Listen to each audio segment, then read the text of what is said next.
Isso. Pelos outros crimes dele, se não fosse o tráfico de pessoas... Isso pode complicá-lo, né?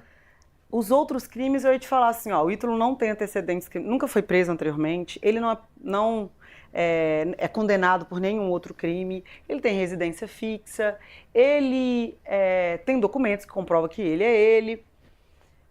Eu acreditava que ele ia ficar um tempo preso e sairia preventivamente, assim, rápido, sabe? Mas por conta desse crime hediondo, que é de tráfico de pessoas, isso aí vai segurar ele, vai complicar o lado dele, sabe, Bruno? E também, gente, a repercussão nacional desse caso, né? É um caso que está pautando e parando o Brasil.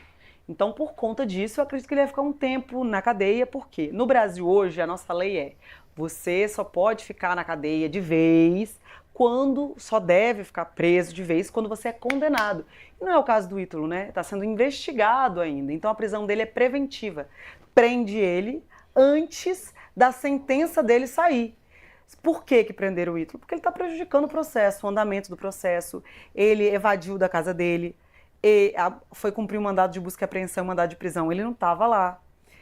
Conseguiram, nas investigações, né, da Polícia de São Paulo, da Polícia da Paraíba, conseguiram entender que ele estava realmente fugindo para outro país. Então, o Ítalo estava atrapalhando o curso do processo, ele estava prejudicando o curso do processo. Então, por conta disso, a justiça faz assim, gente, ó, opa, você quer atrapalhar o processo? Eu quero te investigar, você não quer deixar. Então, para que você não atrapalhe a minha investigação, eu vou te pegar, colocar na chave, para que você não compre testemunha, para que você não suma com celulares, para que você não suma com a van, suma com dinheiro. Então, ele fica neutralizado enquanto a justiça vai lá e faz o trabalho dela, junto com o GAECO, junto com a Polícia Civil, parece que a Polícia Federal também está envolvida nisso. Então, todo mundo vai investigar. Depois disso, vai concluir o inquérito, e aí vai saber se ele vai ser réu ou não. Enquanto isso, Bruno, o delegado vai tentando soltar ele aqui. Olha, ele é um cara de bom caráter, ele não vai atrapalhar, juiz, eu prometo que ele não vai atrapalhar, vamos tentar colocar ele em domiciliar, vamos tentar dar uma tornozeleira para ele nunca se envolveu em um problema. E enquanto isso, gente, o processo vai correndo até começar a fase de que ele é denunciado, processado e começa as audiências.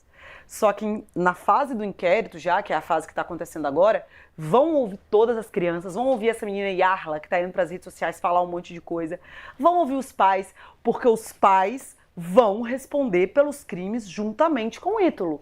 Os pais são os responsáveis legais por essas crianças.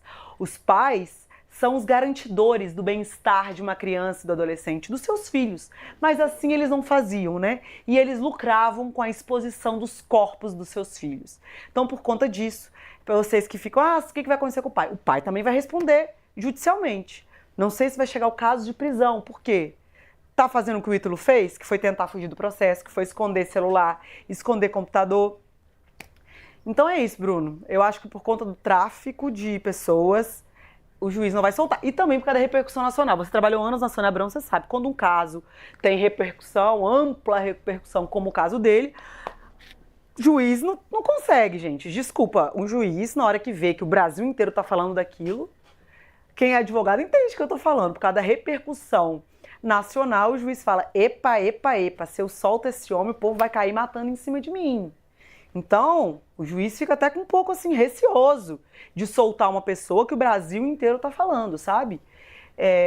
Então, eu penso que se eles entrarem com habeas corpus agora, esse habeas corpus vai ser negado, até por conta principalmente pelo crime de tráfico de pessoas e pela exposição midiática do caso. Aliás, daqui a pouco tem o advogado do Ítalo Santos, né, que chegou agora lá no DEI, que também concedeu entrevista coletiva aos repórteres. A gente vai saber, né, a versão aí da defesa do Ítalo Santos. Detalhe, ele disse que não teve tentativa de fuga, coisa nenhuma, né, que estão inventando essa história, né, e a gente vai colocar, claro, mas antes, a defesa... Brunão, 700 pessoas, você acredita? Acredito, claro, o pessoal cada vez mais aqui no Link VIP. 160 curtidas, Bruno. O povo acho que não tá gostando da gente, não. Temos que engajar aí no like, continuem aí sentando Senta o dedo no like e dá pra gente virar facilmente pra 500... Opa, tá subindo. 55.500, depende só de você. Senta o dedo no like, falta pouquinho pra gente virar pra 500. Então ajuda a gente, nos dê uma moral, se inscreva no canal.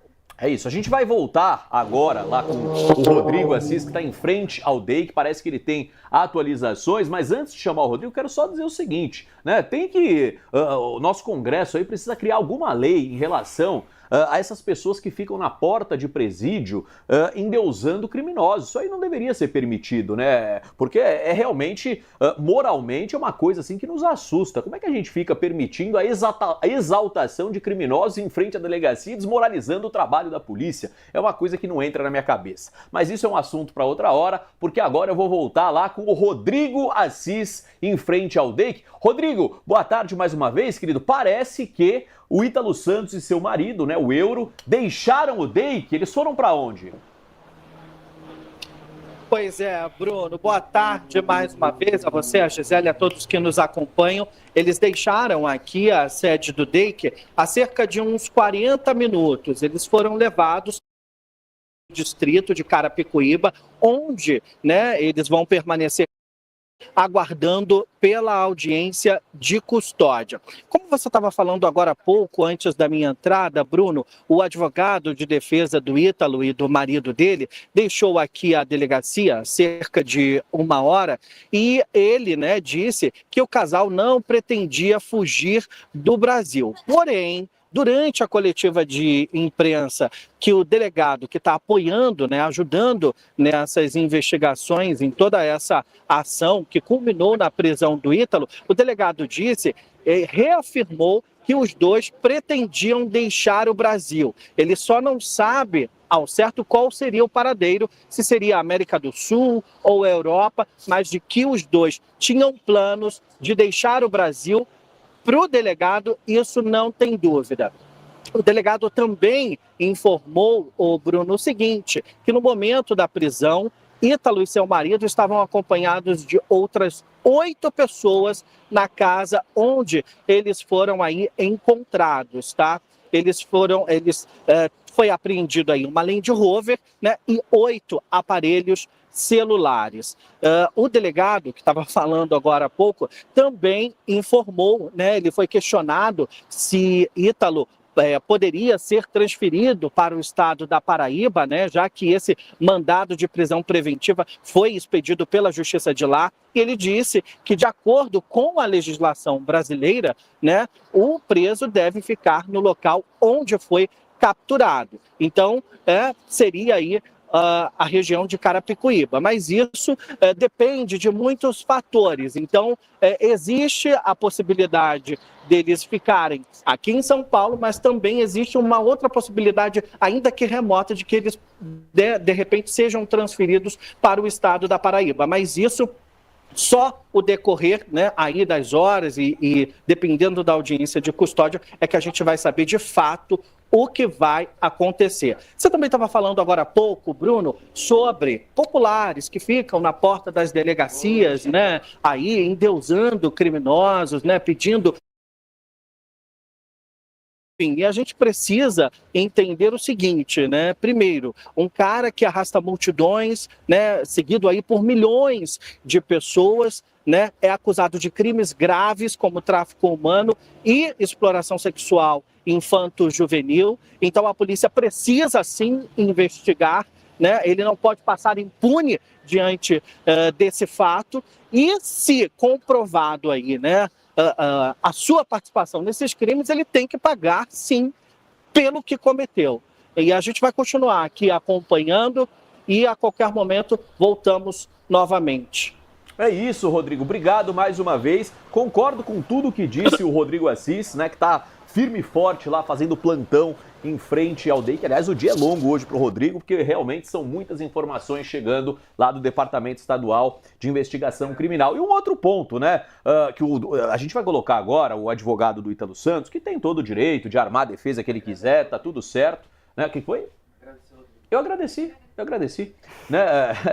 Ele tem todo o direito de armar aí toda a defesa do Ítalo Santos, tá tudo certo. A grande questão é, a gente vê claramente que existiu sim, né, e o delegado que trouxe essa informação não é louco, né? Não tiraram essa informação do nada, tiraram da cabeça de alguém que estava meio maluco, não. Né? Existem aí indícios muito claros de uma tentativa de fuga. A maior delas, com toda certeza, foi o mandado de busca e apreensão lá na casa dele da Paraíba, onde a polícia não encontra absolutamente nada. Aí eu vou repetir a pergunta que eu fiz na live da manhã. Né? Você que é pobre, você que é rico, você que é classe média, não importa a sua classe social, você não tem nenhum aparelho eletrônico na sua casa?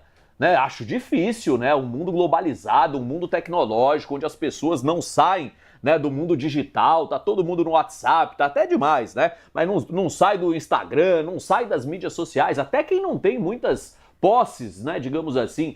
E na casa do Ítalo Santos, uma mansão com piscina, né, não sei quantos mil metros quadrados, não tem um único aparelho eletrônico, não tem uma câmera de segurança, um circuito interno, não tem nada. Então acho que fica muito claro que ele planejou, né, se evadir do local, queimar todas as provas, fazer ali uma queima de arquivo, fez a verdadeira limpa, deixou até a máquina para bater lá, não deu nem tempo de desligar. Então é claro que fica muito comprovada aí a tentativa de fuga, conforme o delegado alega. Mas a defesa do Ítalo Santos diz que não. Diz que, né, a prisão é arbitrária, nunca existiu tentativa de fuga, e a gente vai colocar, né, o advogado que está defendendo aí a causa em favor do Ítalo Santos. Tá no ponto? Sim. Então vamos soltar o doutor aí que defende o Ítalo Santos. Vai lá. Não, esconder não. Eles já se encontravam em São Paulo bem antes do início de toda essa trama que vem sendo amplamente divulgada. Eles já se encontravam em São Paulo e a gente tem provas nesse sentido. Os delegados disseram que eles vieram ontem para cá, é mentira isso? Você também é não procede. Eles já se encontravam aqui em São Paulo. A gente está lidando com influenciadores digitais de grande porte, pessoas que têm compromissos em vários estados, sobretudo em São Paulo. Foi uma coincidência ter saído o mandado e eles virem para cá? Coincidência não, foi uma surpresa desagradável. Eles vieram para algum tipo de trabalho aqui? É que envolve, né, um pouco também férias, trabalho, mas depois que sobreveio a questão do bloqueio das mídias, fica difícil trabalhar, na verdade impossível de trabalhar. E como se esperava, após a derrubada dos perfis, a gente percebeu que um respeito por parte de ambos, no que diz respeito às determinações do Poder Judiciário. O que eles falam sobre as acusações, apesar de não terem acesso aos autos, mas as acusações vocês sabem quais são? Acusações não, porque o Ministério Público não ofereceu uma denúncia. A gente tem aqui ilícitos penais que podem ser catalogados por qualquer delegado de polícia. E, enquanto não houver uma acusação formal, é muito temerário falar de acusação. Sobre os motivos de investigação, então? Inocentes, pessoas que estão sendo, não queria utilizar a palavra perseguição, mas são pessoas que estão sofrendo bastante com isso que está acontecendo, são pessoas que, como o doutor bem disse, que nos autos vão provar que não procede o que está sendo afirmado. É isso, ele vai provar, né? Vamos aguardar para ver. Aliás, a defesa do Ítalo Santos já entrou com um pedido de habeas corpus, né? Isso cabe à avaliação aí do juiz, né? Do magistrado que está acompanhando de perto esse caso.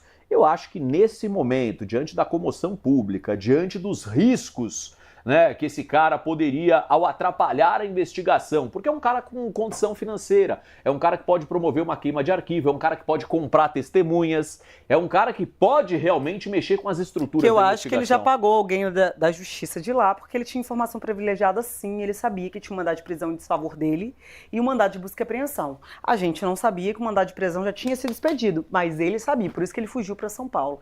E assim, gente, o advogado tá fazendo o trabalho dele, vai falar o quê? Ah, ele é culpado? Ah, não, ele é inocente até que se prova o contrário. E quem tem que provar? O Ministério Público, a Justiça, são essas pessoas que vão provar.